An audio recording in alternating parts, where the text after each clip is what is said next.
संजना, रेशमा, जल्दी आओ। ये देखो पापा जी तुम दोनों के लिए कितना सुंदर तोहफा लेकर आए हैं। आवाज़ सुन रसोई में काम कर रही दोनों बहुएं बाहर अपने सास ससुर के कमरे में आ गई। संजना की शादी अभी कुछ महीने पहले हुई थी, तो ये उसका पहला करवा चौथ था। इसीलिए हमने सोचा कि उसके लिए कोई अच्छा सा उपहार लिया जाए। बाकी जेवर तो अभी शादी में बहुत सारे ही बनवाए थे। डायमंड अंगूठी तब संजना के लिए नहीं बन पाई थी, इसीलिए मैंने ही पापा से बोलकर मंगाई है। संजना और रेशमा की सास नंदिता जी ने कहा, अब काम बाद में होता रहेगा, चांद निकलने ही वाला होगा। जाओ तुम दोनों पहले तैयार होकर पूजा कर लो, फिर सब एक साथ ही खाना खाएंगे।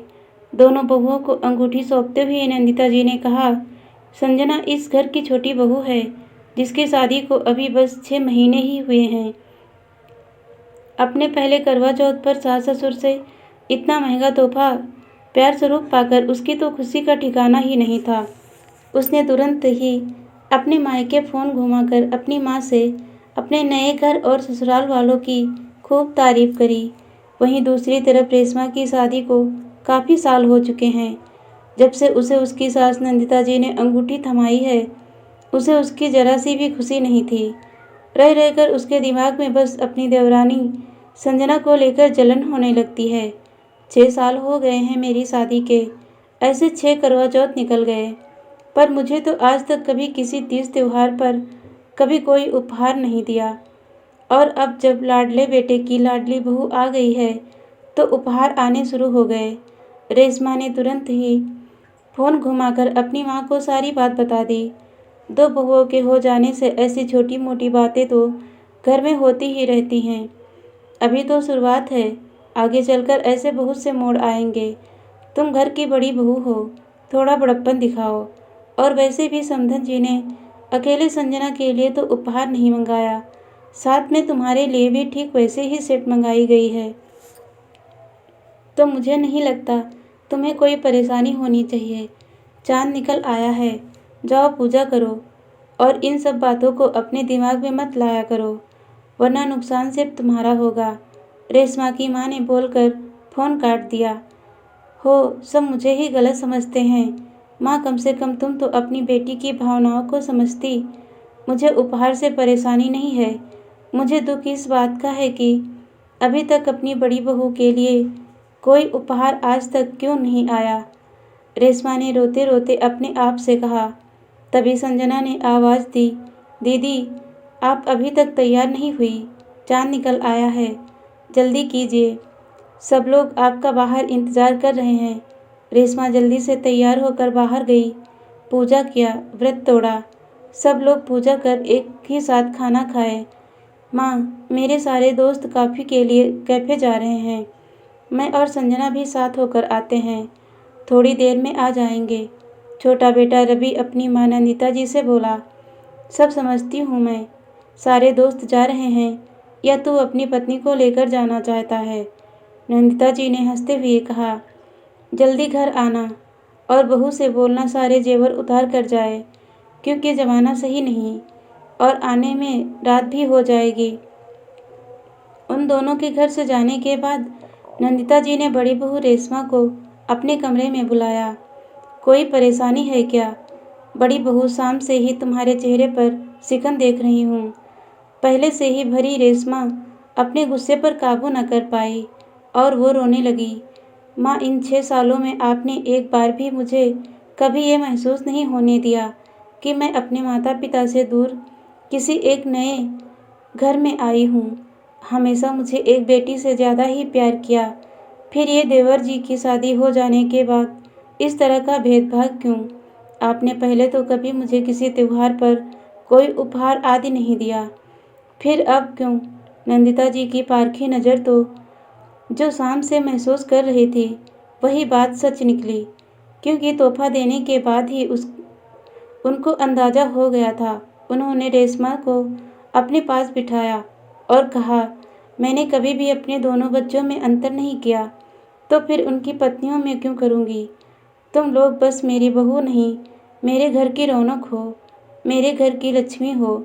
और ऐसा सिर्फ इसलिए नहीं किया गया जिससे इन 6 सालों में तुम्हारे पास छोटी से ज़्यादा जेवर ना इकट्ठा हो जाएं। जो भी हो तुम दोनों के पास बराबर ही रहें। माता पिता कभी अपने बच्चों में भेदभाव नहीं करते। मुझे पूरी उम्मीद है कि तुम्हें अपने सारे प्रश्नों का उत्तर मिल गया होगा। मैं चाहती थी मेरी दोनों बहुओं के पास सब कुछ एक जैसा और बराबर हो जाए। थक गई होगी, अपने कमरे में जाकर आराम करो। पर रेशमा, उसकी आंखों में से नींद कोसों दूर थी। मैंने इस घर को अपने 6 साल दिए, उसका कोई एहसान ही नहीं। अरे अगर छोटी मोटी चीज़ दे भी दी होती तो कौन सा पूरा जेवरों से कुआं भर जाता। जब दिखावा है। रेशमा मन ही मन बड़बड़ाए चली जा रही थी। अभी कमरे में कदम रखा ही था कि पीछे से मनीष ने आकर उसकी आंखें बंद कर दी। करवा चौथ मुबारक हो धर्मपत्नी जी। रेशमा मुड़कर पीछे देखती, उससे पहले ही मनीष ने उसके हाथ में एक सुंदर सा ब्रेसलेट पहना दिया। रेशमा चौंक गई। ये तो इससे पहले वो कुछ बोल पाती, मनीष ने बोलना शुरू किया। हाँ, ये वही ब्रेसलेट है जो तुम्हें रवि की शादी में जेवरों की खरीदारी करते समय बहुत पसंद आई थी। तभी माँ ने इसे तुम्हारे लिए खरीद लिया था और किसी मौके पर देने के लिए रख लिया था। आज मौका भी है, दस्तूर भी, क्योंकि आज से अच्छा दिन तो हो ही नहीं सकता। आपका पसंदीदा तोहफा हाजिर है। मनीष ने घुटने पर बैठकर अपने हाथ को रेशमा की तरफ बढ़ाते हुए कहा। रेशमा की आंखों में से आंसू आने लगे। मुझे माफ़ कर दीजिए मनीष, मुझसे बहुत बड़ी भूल हो गई। मैंने माँ पापा को कितना गलत समझ लिया। मैं भूल गई कि इतने सालों में उन्होंने भले ही मुझे कोई तोहफा खुद से ना दिया हो, पर हर साल, हर त्योहार, हर जन्मदिन, हर सालगिरह पर तुम मेरे लिए कोई ना कोई निशानी ज़रूर लेकर आते हो, और वह सब मेरा खुद का होता है, जो कि इसी घर से मुझे मिलता है।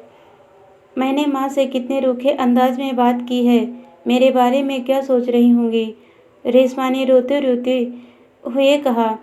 उसकी चिंता तुम्हें करने की कोई ज़रूरत नहीं है। माँ अपनी बड़ी बहू को खुद से भी ज़्यादा अच्छे से पहचानती है, और वह खुद भी इस दौर से गुजर चुकी है, तो उनसे ज़्यादा इन सब बातों को इतने अच्छे से कोई नहीं समझ सकता। मनीष ने रेशमा की आंखों में लुढ़क आए आंसुओं को पोंछते हुए कहा। तुम ज़्यादा परेशान ना हो, मुझे इस बार आइसक्रीम खिलाने नहीं ले चलेंगे मिस्टर हस्बैंड। रेशमा ने हंसते हुए कहा। जी, बंदा तो कब से आपकी खिदमत में हाजिर है। दोनों एक साथ मुस्कुराए और घर से निकल गए। सुबह सब कामों से फुर्सत के बाद जब रेशमा ने देखा सासू माँ अकेले हैं अपने कमरे में, तो उनके पास गई और बोली, माँ मुझे माफ़ कर दें, मैंने आपको कितना गलत समझा, आपसे गुस्से में बात की। नंदिता जी ने रेशमा का हाथ अपने हाथ में लेते हुए बोली, मुझे पता है मेरी बेटी का दिल बहुत साफ है, वो अपनी माँ से कभी नाराज़ नहीं हो सकती। रेशमा ने नंदिता जी को खींचकर गले लगा लिया। दोनों सास बहू मुस्कुरा दी। अगर घर के बड़े सही हो तो कभी रिश्तों के बीच किसी भी प्रकार की अनबन होने की कोई गुंजाइश ही नहीं होती। साथ साथ बहुओं का भी फर्ज है वो घर में एक दूसरे को समझे, छोटी छोटी बातों पर चिक चिक ना करें, क्योंकि थोड़ी बहुत बातें तो हर जगह होती हैं, बस उसको बढ़ाए नहीं, समय और हालात को समझें। दोस्तों, कहानी अच्छी लगी तो वीडियो को शेयर कीजिए और इसी तरह की कहानियाँ सुनने के लिए मेरे चैनल को सब्सक्राइब कीजिए। वीडियो देखने के लिए बहुत बहुत धन्यवाद दोस्तों।